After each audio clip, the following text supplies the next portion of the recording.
Welcome back, guys, to another episode of Highly Conflicted.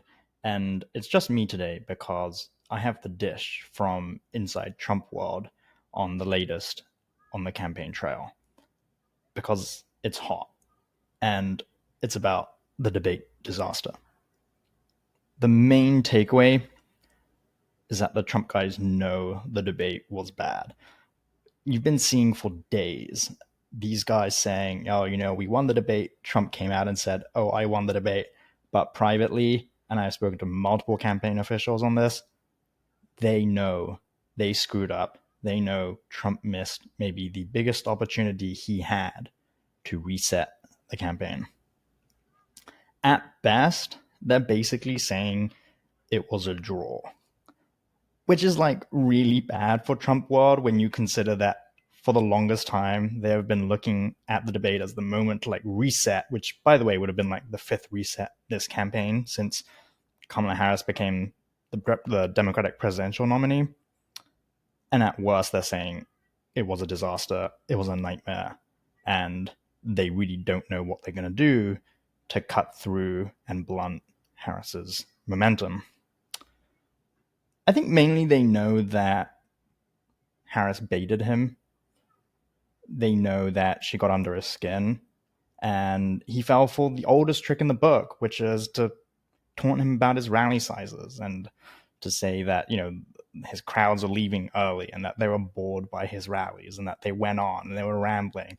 And you could see on Trump's face, like the corners of his mouth just articulating in the way that it does when he's really frustrated and flustered. And I think that's what was on display Tuesday night at the ABC debate. One aide texted me and was like, will tonight benefit us? No, it will not. And I think that kind of sums up where this campaign is. They're trying to expand the coalition. They know they have the base, the MAGA base and its support, but they're really trying to reach independent voters, undecided voters, like, both campaigns always have been. And the debate did them no favors. On the other hand, if you had concerns about Harris's competency and whether she might make a good president, I think some of those fears were allayed by her performance, just because she really managed to play up against Donald Trump, and Trump came off looking really bad. So what I wanted to do is to take a bit of a step back, because his team knows it was a colossal missed opportunity on so many levels, but it's actually a bigger problem than that. You see, for weeks, the Trump campaign has not had a proper plan. Around the end of August, they decided, we'll go through the motions, we'll do our regular campaign rallies, and that'll carry him through to debate season, as they were calling it. And, they thought on the stage, given the difference between Trump and Harris, Trump would probably win. And they were looking at the Biden debate as the model. And so that's exactly kind of what happened. They were looking at the debate as the moment to cut through. They were like, yes, this is going to be the time when we can get the momentum. And then it didn't happen, right? It was, I don't know. I feel bad for the Trump team in some respects, because they were going into the debate saying that Trump had done the most prep of anyone, and that Trump had prepared particularly hard for this debate. He had done the most prep work for any of his previous debates, including the one against Biden, which his team knew was also a big deal. I think maybe part of the problem was he did the debate prep with Matt Gaetz and Tulsi Gabbard, the former congresswoman, just because she had had a good night against Harris during the Democratic primary in 2020. But Harris in 2020 is not Harris now. She's had 4 years as vice president. She's done a lot more events. She knows now how the game is played at the federal level in the White House. And you could see it really made a difference. And she also has the entire Democratic campaign apparatus behind her. She has Biden's aides. She has her own aides. She's gone through several cycles of advisors, and she's settled on a team that she likes. She's in a much more comfortable position now than she was 4 years ago. And I don't know that the Trump team quite factored that in. I think Trump's debate, how when you were a kid and you had exams coming up and you'd sometimes flip through your notes and you'd be like, yeah, I did my revision. It's kind of like that. When Trump does prep work for a debate, what he calls kind of policy sessions. They literally sit around and they discuss, like, oh, this is the sort of thing that could come up. How would you respond, Mr. Trump? And Trump goes, oh, I'll say that. And Tulsi's like, no, we should say this instead. And that's kind of how it is. Trump doesn't do formal debate prep. He doesn't stand there, have someone else play Harris or his opponent and simulate this in real time because he thinks he can do it himself. Trump's biggest refrain is always, I'm the best spokesperson for myself, and I'm better at this than anyone else is. And I think that is the mentality going in. And so even, for him, it might have been pretty intense debate prep. But I think what became clear on the night was Harris was way better prepared and way more agile than he was. I think based on what I can understand from Trump's team, they think Trump was thrown off from the moment, from even before they started, from the moment that Harris walked across the stage and shook his hand. He was not expecting that. He was not expecting to do any shaking of hands at the beginning. And when she crossed over the stage into his proverbial territory, Trump seemed unnerved, and his team believes that that was the moment when they thought, oh no, maybe this is where he gets thrown off a little bit. And after that, it was chaos, right? He got sidetracked on the immigration question, which is technically his favorite topic. He loves talking about immigration, how Harris is the border czar, and how she failed. And he got sidetracked ultimately on the immigration question because he was arguing with moderators over whether Haitian immigrants were eating pets. And I think that kind of that moment encapsulated how badly the night would go for him. There's actually a backstory with the Haitian immigrant supposedly eating pet story, and it's quite extraordinary. This might have been the biggest self-own for the Trump campaign this presidential cycle. The entire story about immigrants eating pets was originally pushed by the Trump campaign, and they pushed it right before the debate because they wanted to make the debate about immigration, and they wanted that to be the sticking point. They were reposting this shit.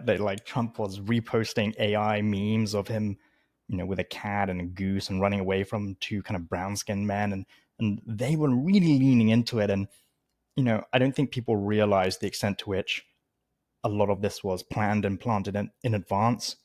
Because the whole argument that the Trump campaign is trying to make is that every state is a border state. Even if you live in Ohio, you have to grapple with the effects of illegal immigration. And this was the point they were trying to pull. And so and this was actually planned. They prepared for this.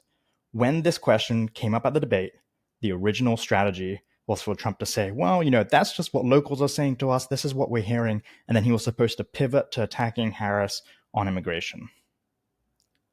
The problem was it came up right after he had been mocked about his rally size. And having a plan is fine, but it requires your principal to actually execute it. And the trouble with Trump was he never got around to doing the pivot. He got bogged down into this fruitless back and forth with the moderator, talking about whether the story was even true. And then he said, well, I know it's true because I watched it on TV. I can tell you, folks, that was not in the plan. He was supposed to have already been pivoting to attacking Harris by then, and it never came. The pivot never came. It was just him arguing, and it made him look like crazy. It was insane. It looked wild. When have you ever seen a presidential candidate argue with a moderator about whether immigrants are eating pets? I cannot tell you the number of faceplant emojis I got from people adjacent to the Republican National Committee and the Trump campaign because they knew in real time it was bad. And they knew it was bad in real time because they started spinning reporters halfway through the debate. This is the big tell with the Trump campaign and the Trump advisors generally is if they don't respond to you immediately, or if they try and spin you really maybe too aggressively, that something is up. And I had this exchange with several people around Trump that night who were trying to say that Trump wasn't angry. And I was like, what do you mean he's not angry? He's literally yelling. And they wouldn't back down. And they were like, no, he's not angry. He's just frustrated that Harris is, failing our country. And I knew at that moment that they knew this was not the debate performance they had planned for, and this was not the debate performance they had strategized. At the end of the day, then, basically what the campaign has is a debate performance which they hoped would reset the narrative, including on immigration, based on a story they cooked up, but then failed to close. So now they're holding this sack of shit about immigrants eating pets, people thinking this guy is totally weird if it wasn't already for, Harris and Tim Walz, her running mate, saying these are weird guys. And they're wondering what to do next. And this is probably the furthest thing from where they were supposed to be at this point in the campaign, less than 60 days until the election. It's still going south, actually, for a number of reasons, because that was the debate disaster. But there are ramifications across the entirety of the campaign as well. And I'm not being flippant, but there's now a sense of what should they do now, as well as now that they haven't retaken the momentum, they have a black hole both on the messaging front, but also crucially, and this is kind of getting into our reporting from this week about the ground game, but they have a black hole there as well. And this is the problem with the ground game. In essence, there's just no two ways about it. The Trump campaign has this tiny presence on the ground. In particularly close elections, it's really important for campaigns to drive the vote.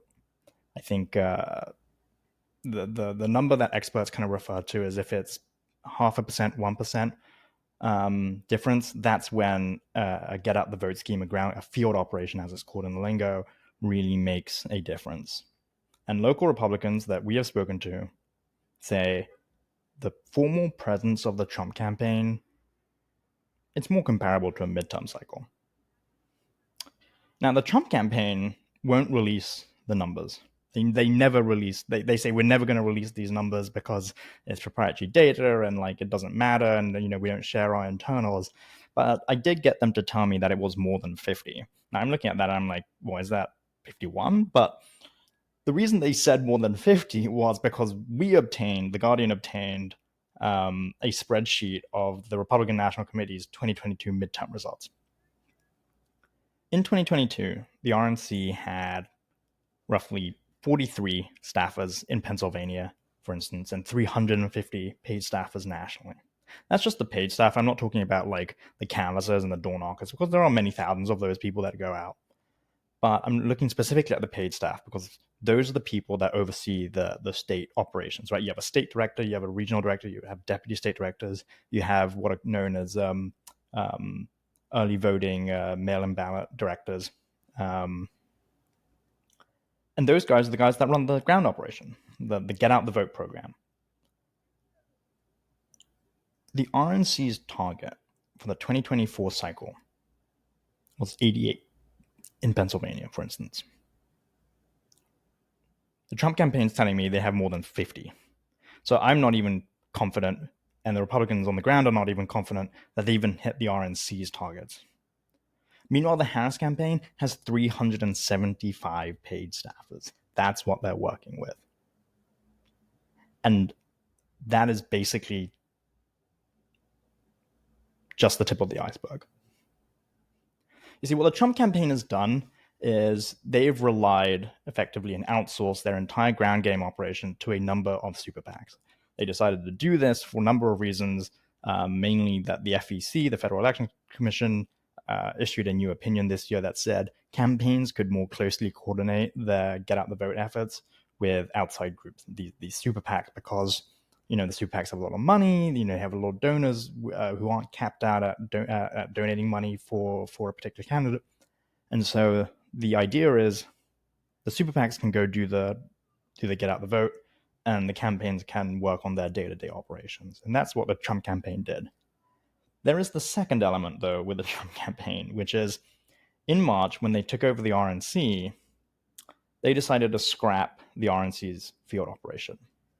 When Chris LaCivita and James Blair effectively took over the ground game effort, They fired all the data people, they fired all the political people, and they fired all the comms people. And they said, well, you can reapply, but you got to go through this kind of loyalty test to show your loyalty to President Trump. And actually, a number of them were rehired, but it took a very long time to do that. And so, in the interim, a lot of people who really did want to reapply and stay at the RNC and were just fired just because the campaign decided to fire a lot of people for the sake of it and to kind of quote unquote clear shop, they went off into the private sector and they're no longer at the RNC. And then they decided to put in a hiring freeze and they didn't hire anyone new. And so they were months out from the presidential election. This was earlier this year, right? And they really didn't have people centrally coordinating at the RNC for a number of weeks. And then we get to the super PACs. So you've got this internal fissures inside the RNC. You're lacking, really good people or people who had institutional knowledge who left because the Trump campaign decided to clear house.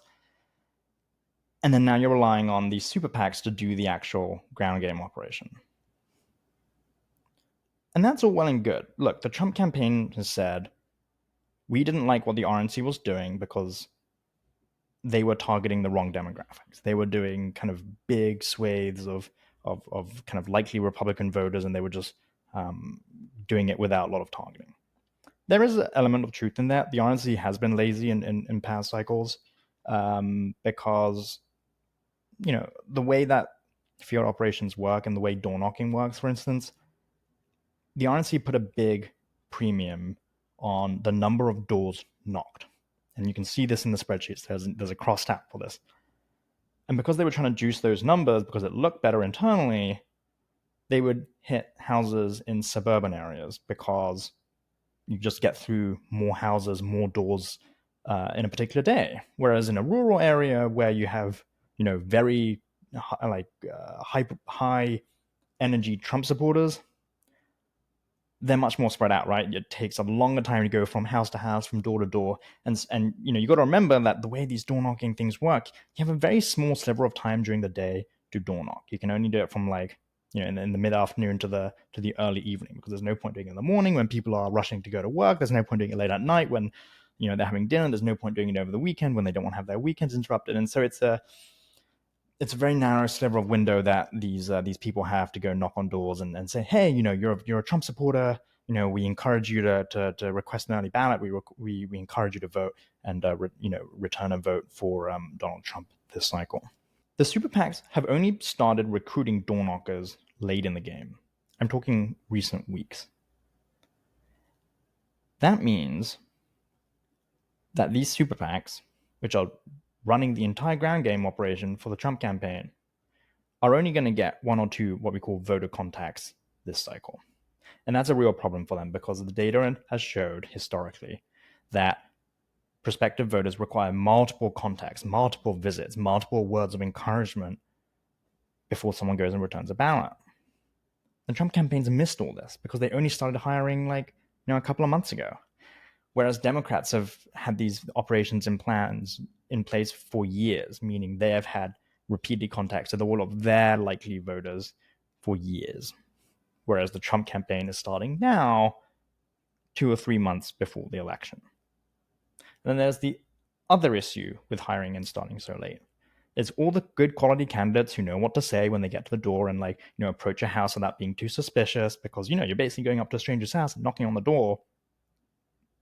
Those guys are gone. They all got hired months ago by other people, by the Biden and Harris campaign. Or they just don't want to do it. I mean, what the super PACs are basically offering people right now is, here's a 2-month work contract, maybe, $30 an hour, to go knock on doors in the blazing Arizona heat or the blazing Nevada heat or in Philadelphia or in Georgia or in North Carolina, and potentially receive hostile responses from the neighbors. Maybe you get bitten by dogs. That's a very common occurrence. It's not an enticing job. And that's the problem. The ground game is non-existent, or has been for a long time.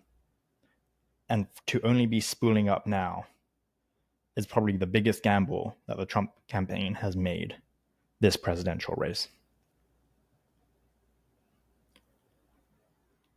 That would have been fine, maybe, if Trump himself was really good at driving people to vote for him. And that has always been the rhetoric from the Trump campaign. But then when you couple that with the debate performance on Tuesday night, I'm not even sure that you have that. And that's the double whammy problem that the Trump campaign now has. Trump isn't sending people necessarily to the votes, cast a vote. And the super PACs doing the ground game aren't necessarily sending people out to cast a vote. And so you have two major avenues that the campaign had gambled on potentially not working out or being less effective than they had anticipated and modeled. In 60 days, less than 60 days from the presidential election, that is where the Trump campaign now stands. Kamala Harris has drawn level in the polls, ahead in some states, margin of error granted, and the get out the vote effort is only now spooling up. And separate to that, by the way, because of the debate, many voters might think Trump's a little too much of them for them. That Trump is a little too crazy, is a little too out there. And I think the biggest kicker for the campaign is their greatest fears have been realized, or they're getting realized. The biggest concern for Trump's advisors going into the debate was that they would get angry Trump as opposed to happy Trump. That was the refrain I heard over and over again.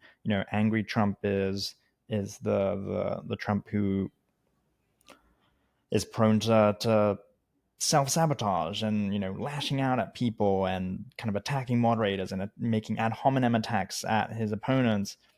And what they really wanted was happy Trump. They wanted light on his feet, agile, could make little quips like he was with Biden. And ultimately they got furious Trump, right? They didn't even get angry Trump, they got furious Trump. I mean, he was, like I told the Trump aide, he was literally yelling. And that was probably the furthest thing from what they had wanted to see, just because it plays badly, and they know it plays badly. For the longest time, the Trump campaign knew they couldn't restrain Trump on social media. They couldn't prevent him from reposting, crazy memes or kind of memes that were AI generated or were causing problems for his legal cases. But they thought they could get him to focus on policy in a debate. And he was pretty good on that score in the debate against Biden. But Harris dangled that big red piece of meat in front of his face on the fishing line, and he was reeling it in. And Trump went for it every single time. I think the furious Trump they got, though, was also a reflection of where Trump knows his campaign is. He knows that he's not on comfortable ground. Part of the reason he was happy Trump against Biden was because he knew he was, up in the polls. He knew that Biden was flagging. He knew that, if he continued in the way that he was probably likely to win the election. And then when Biden got knocked out and ousted off the ticket, and Harris, this younger black woman, I should say, because Trump has real problems responding to women in positions of power, especially if they're minorities or if they're black. And when Trump saw that, I think it put him in a very insecure position. It wasn't just that he did potentially lackluster prep with Matt Gaetz and Tulsi Gabbard. It wasn't just that he might have been overconfident of his abilities and underestimating Harris's abilities. I think it was also that deep down inside, Trump knows, for the moment at least, he's on the back foot. And that was why he was so prone to lashing out, because he feels insecure about where his campaign is. And he feels as though what he thought was in his hands is slipping away from him. Trump keeps wanting to run the race that he wants, even though it doesn't exist anymore. He's like trying to will it into existence. He's trying to will Biden back into existence. And he's trying to will the topics that he wants to talk about into existence. But then when he gets questioned on any of that, when there's pushback on any of that, I think he struggles because he doesn't know exactly how to respond sometimes. And that's not a dig at Trump. I think many candidates in his position who thought they were coasting to victory and suddenly were knocked back into a position where they were more uncertain. I think any candidate would feel unmoored. And I think that plays a lot into where Donald Trump's psyche is as we come into the final stretch of the election. Anyway, that's basically my entire notebook. Thanks for listening. I'll see you next week.